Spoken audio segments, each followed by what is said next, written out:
All right, we are live. What is up, everyone? Gonna do a quick stream on Nietzsche today. I'm currently reading The Will to Power, so I'm gonna have that video out on the book in the next few days. It's a very, very interesting book, and it's more personal in the sense that it's Nietzsche's journals. It's very similar to the gay science because it's almost written in the form of aphorisms. So it's a cool thing that I'm going through so far. Nice title. Thank you. Thank you. My thumbnails are so bad. I know it. Every once in a while, I have a good title or a good thumbnail, but not both. But yeah. So the first video I have is Nietzsche and the Eternal Recurrence, and I purposely chose a shorter video. There's like hour long videos because I really kind of want to give my own take on it. I think it'll be important to get the basics out of the way, but I think the Eternal Recurrence is something that even if you don't like Nietzsche, it's a powerful sentiment to live your life by. And if you've never heard of the eternal recurrence, it's the idea that you're destined to repeat the same existence again and again and again. So you must enjoy every moment. You must live your life without fear of what other people are going to think of you or without any sort of hesitation, because to not live a life that you're happy with is to repeat this for the end of time. And it's a very interesting idea, and it's especially inspiring if you don't believe in an afterlife, if you don't believe in something beyond. I think this is, at least from what I've stumbled upon, the greatest um compass, the greatest thing to hold on to and embrace that isn't theistic in any way. It's too loud.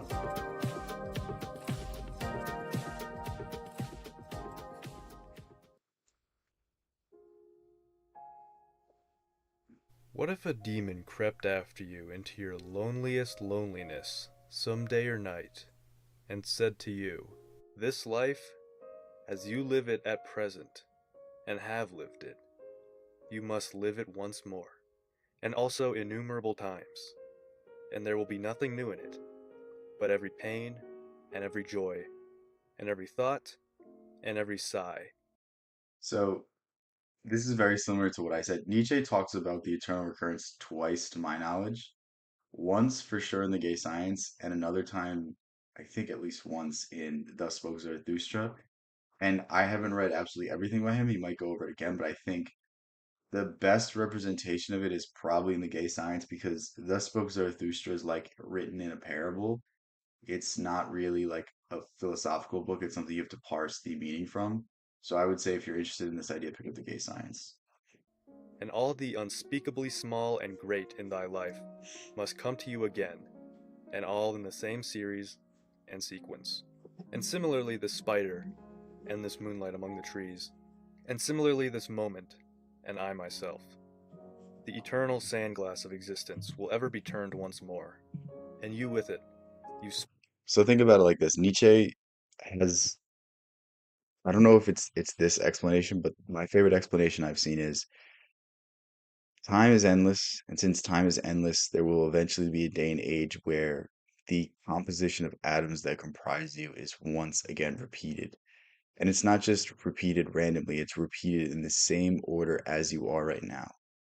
And thus you are destined to live this life again and again and again and again. And this can be a petrifying thought, and it's especially scary if you don't like the way you're living.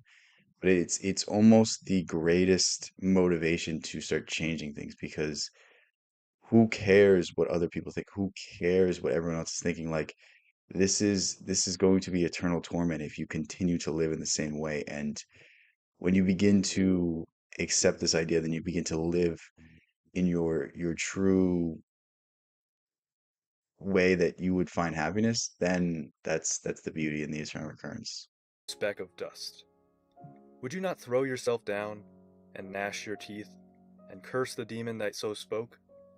Or have you once experienced the tremendous moment in which you would answer him, "You are a god, and never did I hear anything so divine"? If that thought acquired power over you as you are, it would transform you, and perhaps crush you. The question with regards to all and everything. So There's another idea that's very similar to this. It's amor fati, love your fate. Love everything that happens to you because it builds you into the person that you are. It makes you capable of the next struggle. It makes you able to, face the next problem that is going to appear in your life. And these two ideas go hand in hand because it's the never-ending struggle. It's Sisyphus pushing the rock to the top of the mountain and it falls back down, and the next day he has to do the exact same thing. It's the endlessness of it all, but it's finding the purpose and meaning in this endlessness. It's very similar to what Camus was talking about in the myth of Sisyphus. Do you want this once more, and also for innumerable times, would lie as the heaviest burden upon your activity?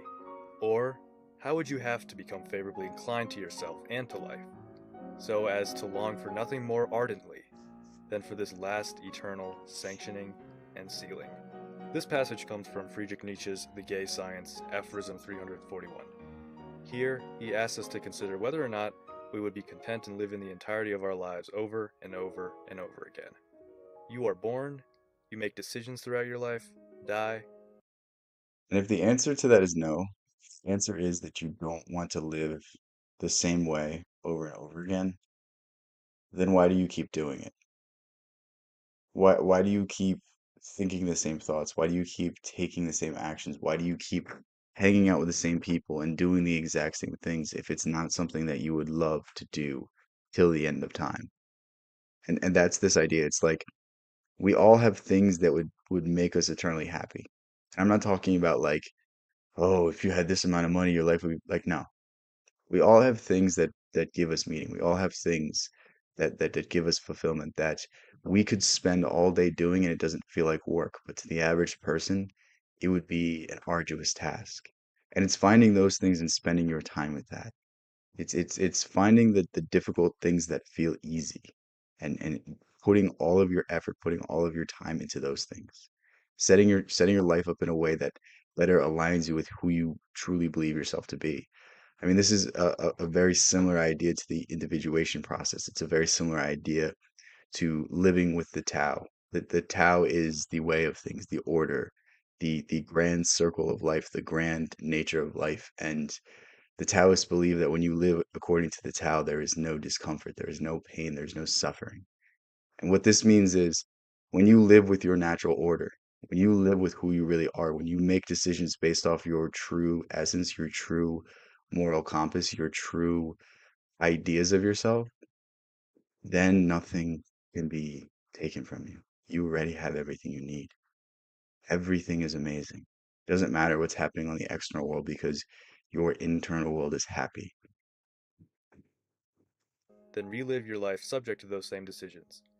An eternal recurrence, as it's called, again and again indefinitely. With this in mind, ask yourself if you're satisfied with the choices you've been making so far.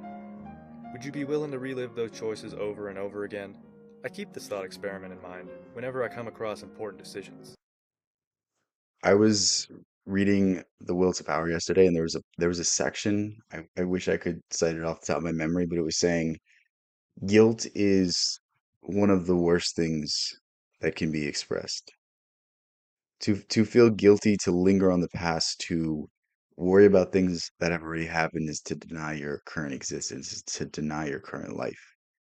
Like if you've done something that you feel guilty about, you can spend the rest of your life being petrified. You can spend the rest of your life avoiding this situation, or you can take your lesson from this and move forward and forward for the better. And that's really what it comes down to. It's like, are we are we going to subject ourselves to our own internal torment based off things we've done, based off things that have already happened, or are we going to move forward and move forward better? For example, right now I'm in law school, and I'm not so sure I'm enjoying it. I don't think I'd be satisfied reliving my life over and over again as a lawyer. That's why I took this risk and started this YouTube channel, so I could do things that I'm actually passionate about. Subscribe, by the way. Maybe I don't succeed, but I would forever hate myself and be full of regret if I. Think of the people that go their whole lives never knowing. Imagine you have a dream and you're on your deathbed and you never chase that dream, and that is the one regret you had. But the worst part about it is you never even tried. The worst part about it is you never even failed. You never even experienced that firm no. There is still the possibility that you could have done something, you could have lived your life to the fullest, and you decided not to. And these are the ideas that I think if we keep with us in mind at all times, I think a certain level of courage, a certain level of righteousness, a certain level of authenticity could bring out the best in every individual. And if you bring out the best in every individual, you bring out the best in the world. I had to relive this missed opportunity indefinitely. I also think about this thought experiment when I'm just being lazy. With the internet nowadays, it's easy to get sucked into a YouTube video binge or a social media trap. I try to remind myself that life isn't just about consuming content, but also creating content. Sure, there's a time and place to be lazy, but let's be real, folks. Sometimes it just gets to be too much. Ask yourself if you'd be comfortable reliving this wasted time over and over again, and you may find yourself being more productive. The eternal recurrence is an idea that's both terrifying and motivating. It's probably even It's terrifying for the fact that you have the ultimate responsibility. It's terrifying for the fact that you have the duty to find meaning in your own life. It's terrifying if you're not willing to take the steps to improve your life, to put yourself in the correct place, to align yourself with the proper values, and to fail and to struggle and to not succeed for years upon years upon years. But then in the end, it's all worth it. In the end, when you triumph, the triumph is worth so much more because you've suffered, because you've had setbacks, because time and time again you were told no, and eventually you were told yes, and that yes meant more because you failed. And that's this idea. It's the endless pursuit of perfection. It's the endless pursuit of the ideal. It's the endless pursuit of embodying who it is that you want to be. And if you want to be an artist, you try to create great art. You won't succeed, but it's the years and years of effort that will teach you the lessons that will get you to that. And it's that aspiration that is in the eternal recurrence. It's the idea that you have a duty not to give up. You have a duty to improve your situation. You have a duty to become all you can be because you rely on it. Your future self relies on it. That the destiny of the eternal recurrence is bound up in your actions, in your decisions, in your thoughts, in your ideas. more so terrifying for those who are older, as there are less decisions to be made, as opposed to someone who's younger. But while there is still breath in us, Nietzsche reminds us that this life is ours, and we should fully live it. To do otherwise would be to waste a precious gift. That's a pretty good video. We'll watch some more of these guys' videos at another point. But this is the other video I had pulled up for today. So this is the idea of God is dead. And I don't remember what inspired me to talk about this today. I remember about an hour ago I saw something that I was like, this is just stupid. This just doesn't um make any sense. And if you think of atheism, like a lot of people attribute Nietzsche as being an atheist, but Nietzsche was not an atheist. Nietzsche was not anything. Nietzsche was himself. And that's really the synthesis that you have to understand from Nietzsche. He is a nonconformist. He believes that anytime you join a group, you lose yourself. If you lose yourself, then what is it worth? What is the gain? What is the benefit from the group worth if you lose yourself? And that's ultimately what he talks about in most of his ideas. And if you don't grasp this from his writings, take it in the context of Ralph Waldo Emerson. Ralph Waldo Emerson, through his self-reliance, was basically saying the same thing. And Nietzsche himself says, "Me and Emerson are soul twins, or something like that, something along those lines." But basically, when Nietzsche says God is dead, all he means is the institutions have destroyed what the original message of God was. If you look at the Catholic Church, it is in many ways against and counter to the actual movement. In many ways, it is reprehensible to the original messaging. And when you really read the Bible, when you really read the intentions, when you really read the teachings and grasp the deeper meanings, it's juxtaposed to the rigidity and the structure and the power that the church has today. And it's a very interesting idea because he's not inherently saying that like there's no such thing as a God, but like the way we're doing it is wrong. And it's more so much a commentary instead of a personal declaration. Camus says something very similar as well. Camus says he was agnostic. Camus wasn't willing to say that There was a God either way. There was a God or there wasn't a God.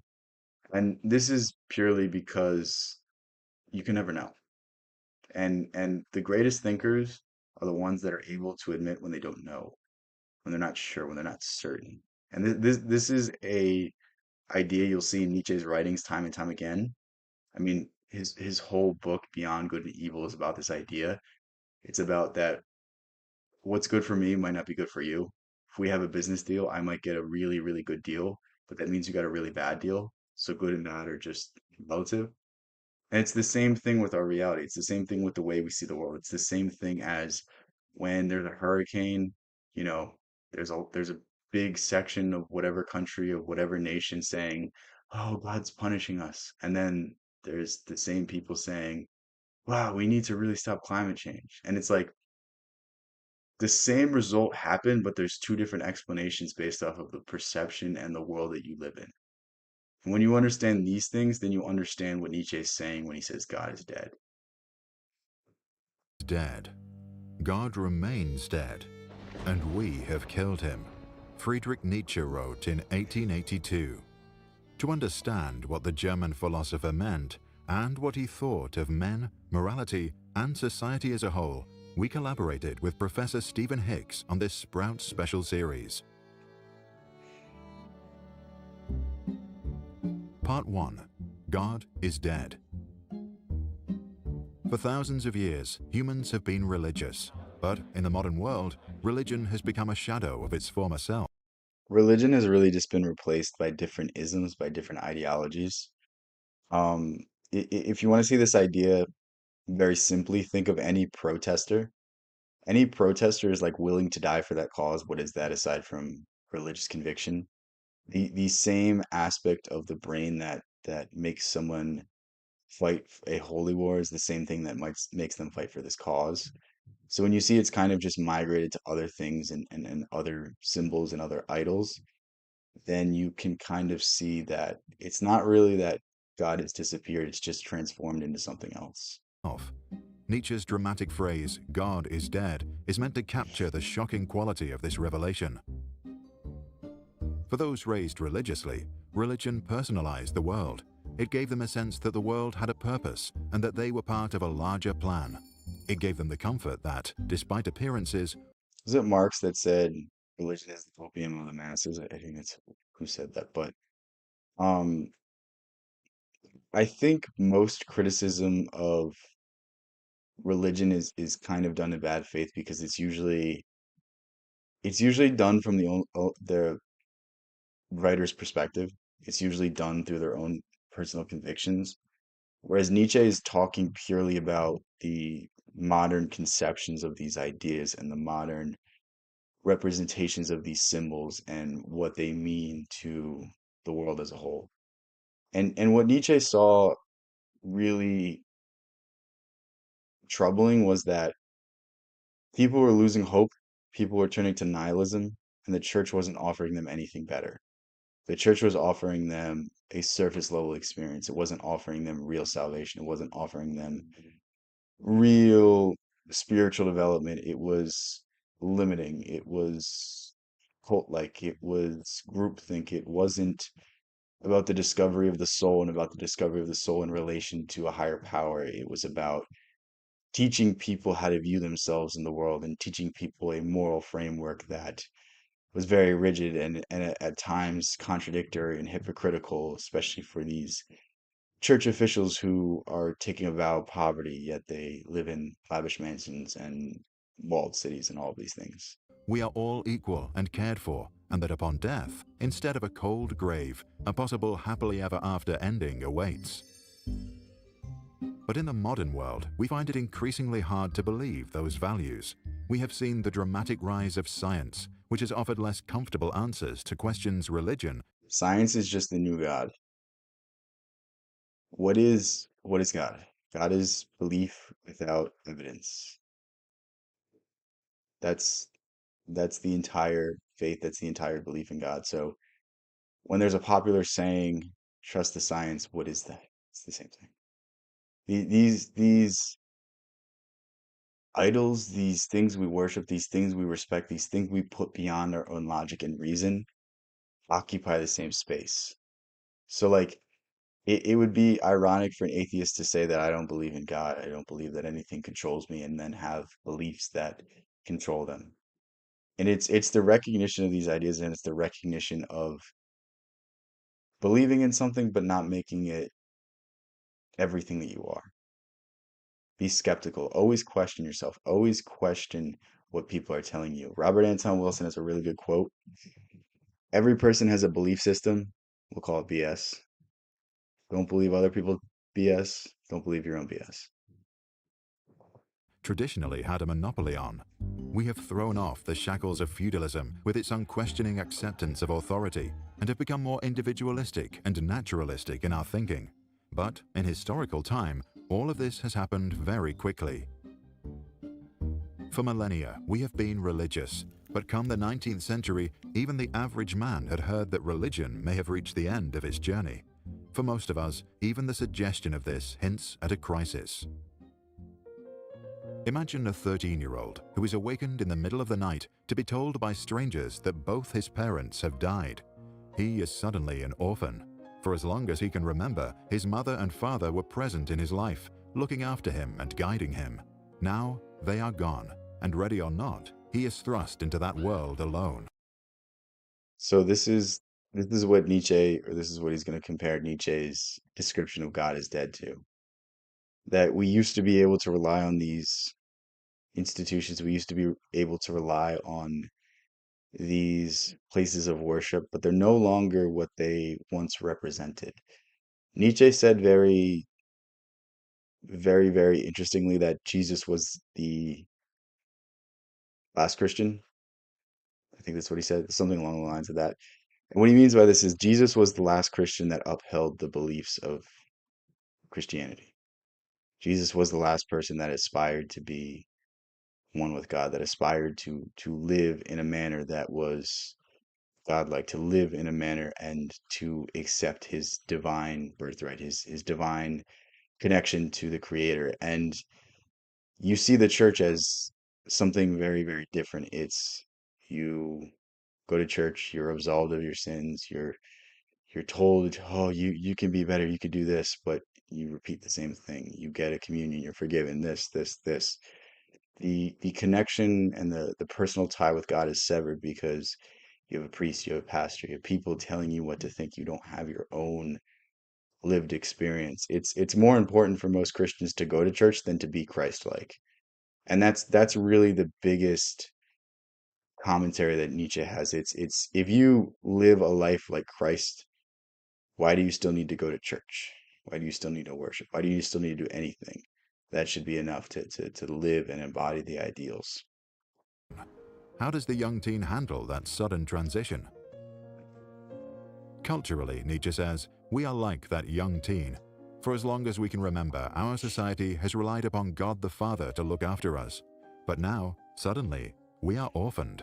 We wake up one morning to discover that in our heart of hearts, our naively childhood religious beliefs have withered. So now, whether we like it or not, a question creeps into our minds. How do we face the prospect of a world without God and religion? In the 19th century, says Nietzsche, most people did not face that question well. Most people avoid the issue. Most people don't think it's a good thing to get away from religion. And I think there's obviously an interesting argument to uphold traditional values. This is what you see in C.S. Lewis's writing. But Nietzsche takes a different approach. He says we must destroy our old idols and replace them with something better. We must destroy what has caused us to stagnate and replace it with something that elevates us, replace it with something better.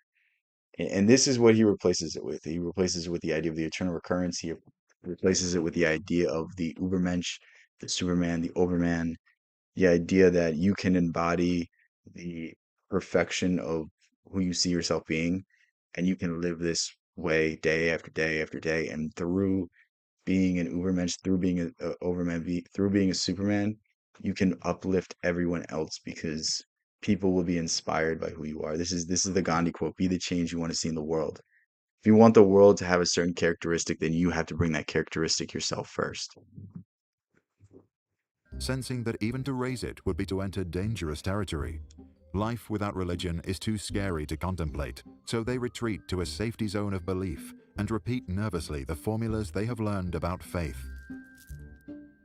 Slightly better to Nietzsche, but not much, are the socialists of the 19th century.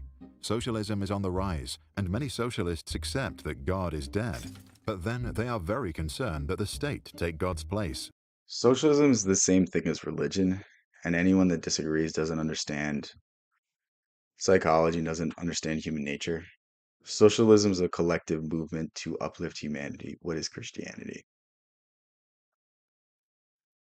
Just because the means, just because the beliefs, just because everything else around it is different doesn't mean it doesn't occupy the same aspect of the brain. It doesn't mean it falls to the same scrutiny that Christianity does fall to today. Like everyone will criticize the church, everyone will criticize all these institutions, and you still have people today that won't criticize socialism, that won't criticize Stalin, that won't criticize Mao, that won't even look to the darker sides of human nature and understand that like any collective movement will inherently be destroyed by the people who are leading it, because the people who are leading it will use the power and abuse the power and use it to their own advantage at the expense of the people. This has happened in every single government and it will continue to happen. And the only way we fix this is we fix ourselves. The only way you can be a man that's not abused power is if you go through the process of needing it. If you face your darkness, if you bring it to the light, as Jung said. Jung in his Red Book said, you must go to the depths of hell to confront your devil, to confront your demon, to confront your issues, to confront your darkness, and bring it to the light so that you can live with this, so that you can use this capacity for darkness for good. We all have the capacity to do wrong, but it's our recognition of this capacity that allows us to curtail it. If you're someone who is holier than thou and cannot recognize their shortcomings, then guess what? You're going to become a utilitarian. You're going to crack a few eggs to make an omelet. You are going to put your worldview against the interests of other people. You are going to get what you want at the expense of other people. And this is the most ironic aspect of like any revolution. It's they become exactly what they were fighting against. They become exactly what they were collecting and gathering support against. They are their own worst nightmare. It's just so funny. And look after them. The mighty state will provide for us and tell us what to do against the mean people of the world. Think of it this way. The Judeo-Christian tradition says this is a world of sin, in which the weak suffer at the hands of the strong, that we should all be selfless and serve God and others, especially the sick and helpless. And that in a future ideal world, heaven, the lion will lie down with lamb, and the inescapable power of God will bring salvation to the meek and judgment to the wicked. The socialist tradition says this is a world of evil exploitation. See what I mean? It's the exact same thing. It's just dressed up and packaged in different things. There's nothing new under the sun. Nothing new will ever be thought, nothing new will ever be created. It's just different expressions and different packaging. In which the strong take advantage of the weak. But we should all be selfless and sacrifice for the good of others, especially the needy, from each according to his ability, to each according to his need. And the forces of history will necessarily bring about a future ideal world that will end all harsh competition, empowering the oppressed and eliminating the evil exploiters. Both religion and It's just so funny. And this is like, I mean, it's really easy to see this when you understand Jungian archetypes and you understand idol worship. Like, what is idol worship aside from seeing the solution to your problems in a political figure, in a political movement? It's just this is how Jung described Hitler. Jung said that Hitler was um, the answer to the collective archetypal image of the oppressed German after the Treaty of Versailles, which basically means that like the Treaty of Versailles created the movement that spurred on World War II. because the German people were demonized, because the German people were their currency was inflated and it was impossible to buy anything, and basically they went through so much suffering. The movement that created one of the world's most wicked wars was spurred on through this. It's very, very interesting. Socialism thus glorify weakness and need. Both recoil from the world as You it gotta is, catch up at two tough, times speed. unequal, harsh. Both flee to an imaginary future realm where they can feel safe. Both say, be a nice boy, be a good little girl, share, feel sorry for the Nietzsche thought being good was being weak. And I'll explain this very simply. Like, the idea that you're a good man is not true because the majority of people given any sort of power will take advantage of this power. The idea that you're good just means that you don't have the opportunity to exert your will. There's no such thing as good and evil. There's only existing. They're mirror forces. So like let's say we have a business deal that's 60% in favor of me, 40% in favor of you. Based on whose perception, it's a good or bad deal. And this is what he's saying. To be good is a judgment that's individualistic. To be good is a cope. To be good is a recognition and a lack of recognition of what you're actually doing, which is being a coward. And this is I know Jordan Peterson went viral for saying this. This is the idea that Peterson was talking about. You must become a monster. It means nothing to be nice. It means nothing to be meek. It means nothing to be good for the comfort of being good. It means something to have the capacity to be bad. It means something to be powerful and then be humble. This is why Marcus Aurelius is so respected because Marcus Aurelius, unlike every other Roman emperor, was a good person. Like he was a good person and a good ruler. When have you heard of that? When have you heard of a ruler that has done great things also be a great person? And that's because it takes a certain element of us. It takes a certain aspect of us to be a good ruler. You have to be somewhat Machiavellian. And it's very interesting to think about these ideas and think about our traditional values and our traditional morals and really break them down because there's there's a there's a weird idea that like to preserve democracy, we must go to war. Like this is a common idea. This is something that's expressed a lot, and it's like, why are we just blindly accepting this? Hold on, I can't see the full chat. Do you read Shame and Attachment Loss book? Okay. Is that like psychology? What is that? Sounds interesting. I'll uh I'll add that to my cart right now. Hold on. little people, and both desperately seek someone to look after them, whether it be God or the state. So where, asks Nietzsche, are the men of courage? Who is willing to stare into the abyss? Who can stand alone on the icy mountaintop? Who can look a tiger in the eye without flinching? To be continued. Nietzsche, who was born in 1884, was not only a fierce critic of church and socialism, but also nationalism and anti-Semitism. Nietzsche was a critic of every ism, and this is because inherently any sort of belief system is limiting to the individual because you will never exactly adhere to every single belief of what it is that you're following. And this is a very insightful idea because think of the people that are wrapped up in politics. Think of the people that are like vehemently on one side or on the other side. Are they able to have a rational argument or do they turn back to their party's politics? Are their ideas limited because they must fit in, they must fit the status quo? And this is Nietzsche's criticism of idealism, of accepting someone else's worldview, accepting a groupthink ideology. And it's very, very dangerous. And you've never seen a time where it's been harder to be an individual. You've never seen a time where it's been harder not to conform. And what I want you to take away from Nietzsche is conformity is the greatest sin.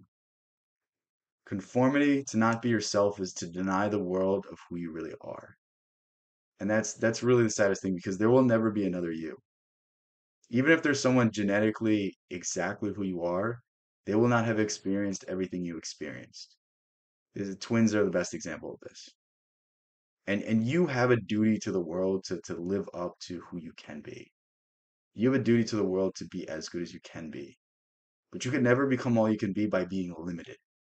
And you have to curtail who you are to be parts of these organizations. And that's why he fought so hard against conformity. And the easiest way to understand this is to read Emerson. I don't understand this through Nietzsche. I see the elements of it, I see where he's going, but I think he gets too in the weeds of exact ideologies where Nietzsche or Emerson keeps it very broad. Semitism.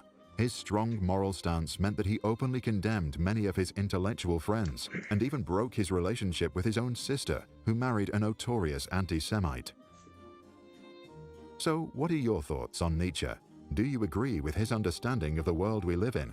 For more information about this extraordinary man and his impact on our society, check the descriptions below. Okay, so I'm not gonna have time to go through another video, so we'll just talk real quick. Um, why is my camera not on?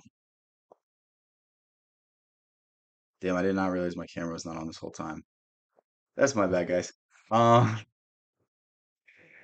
so I love Nietzsche, but I have like a love-hate relationship. So like there's some things that I really agree with. There's some things that I'm all for, but there's other aspects of him that I'm kind of hesitant to. And I think Nietzsche is a like he's a victim of his own genius in the sense that he is someone that never got the recognition he deserved in his lifetime. And because of this, a lot of his writings is clearly biased, clearly almost um ashamed, almost like desiring the success. And it's very depressing because I think Nietzsche could have been someone that was almost like Emerson and uplifting and inspiring, but instead I think a lot of his writing gets misconstrued as depressive and pessimistic and nihilistic, whereas it's really rallying against these things. It's really trying to create a philosophical framework for the individual to achieve self-mastery, to achieve everything that they should become. And I think when you start reading like the gay science, when you start reading Thus Spoke Zarathustra, these ring through, but I don't think these books are as read as they should be. I don't think this is the modern conception of him. I think people are getting a corollary understanding of him through other people, through social media, through all these other things. Whereas if they took the time to read Nietzsche, they would understand the genius that he is. They would understand the things he was warning about, and they would see these warnings live in our day and age. Because Nietzsche's greatest enemy was nihilism. Nietzsche's greatest enemy was the complete destruction of all values without finding something to replace them with. And it's never been more evident that the world is suffering. It's never been more evident that people are unhappy. It's never been more evident that people don't feel a place for themselves in this world. And I think through reading Nietzsche, you can start to see the outlines of a path forward. You can start to have the ideas that you can embrace, that you can move forward with and be happy. The Gay Science is your favorite book. Yeah, it's a really, really good one. To be honest, it's like I thought Thus Spoke Zarathustra was gonna be my favorite Nietzsche book, but then I read The Gay Science and I'm like, this is so much better. I just like how like not compartmentalized, but like how short and sweet it is, and it almost reads like poetry because it's you kind of have to read in between the lines to get what he's saying. And I really love stuff like that. I really love stuff that like makes you think beyond the words. I mean, this is one of the reasons I love Emerson so much is that Emerson wrote maybe 10-page essays at max, and in all of his essays you have like a spiritual experience. You realize something that has always been there. You could never quite put your words to it, and he did that all in 10 pages where it takes most people entire novels to get to that point. To learn how unique you are on your deathbed sounds dreadful, yes. The thing is, it's never too late. It's never too late to do what you want to do in this world. It's never too late to find happiness. Happiness can be found in the smallest of things. Happiness can be found in things that are so simple that we overlook them. And what I mean by this is the moment you start expressing gratitude is the moment you start being happy. Think of the things in your life, think of the things that you have. Focus on them. Don't worry about the things you don't have. Don't worry about the things that are going wrong. Don't worry about anything else except who you are in this moment and who you can become and who you can become in the next moment. Because I'll tell you what, if you start thinking you're good enough today, you might not be good enough today. But if you continue in this idea of yourself, if you continue in the idea and chase this excellency, eventually you'll be aligned with that. Eventually you'll have done enough work, you'll have studied enough, you'll have trained enough that you are already there. And this is really, really, really important to understand because it's not about becoming someone new. It's about becoming who you are. There's no change that you do. You don't change yourself. When you grow, you don't change. You're just becoming what you were always meant to be. And it's up to us to live up to this idea. It's up to us to understand what it is that we want out of life and then begin taking steps to get there. And when I say get what you want out of life, I'm saying living in a way that isn't forced. Living in a way that you enjoy every single day. Not keeping people in your life that bring you down. Not being surrounded by things that take you away from who you really are. Not doing anything to make yourself unhappy. And one of the greatest things that we do to make ourselves unhappy is to look at the news, is to get worried about gossip, is to get involved with things that we have no business getting involved with. And what I want you to do more and more and more is just understand that you have the capability to be happy, but you're denying it. And that's really the saddest part about it. We every day deny our happiness when we worry about our problems. We every day deny our happiness when we get all up in arms about things that really don't matter. We all day ruin our happiness by reading the news, by thinking that the world is ending because a news story that will only be in the news cycle for 1 week, maybe, or maybe even one day, it's gonna go away and there'll be something new. But because this thing happened, the world is ending. Like that's just what I want you guys to remember. Remember that the only thing that you should take serious is yourself. The only thing that you should put the same amount of time and effort that most people put into everything else is yourself. Put yourself first so that you can be all you can be, so that you can be all you can be to people in your life that mean something. If you're in a relationship and you can't be happy with yourself, then you're relying on that person. They're a drug dealer to you. You're reliant on them to be exactly 100% okay and be able to give you what you need 100% of the time. And does that sound like a healthy relationship? To me, it does not. And I'm going to leave you guys with that thought. I'm going to leave you guys with that idea. Thank you so much. Thank you guys for being here. I will catch you in the next one. Peace out.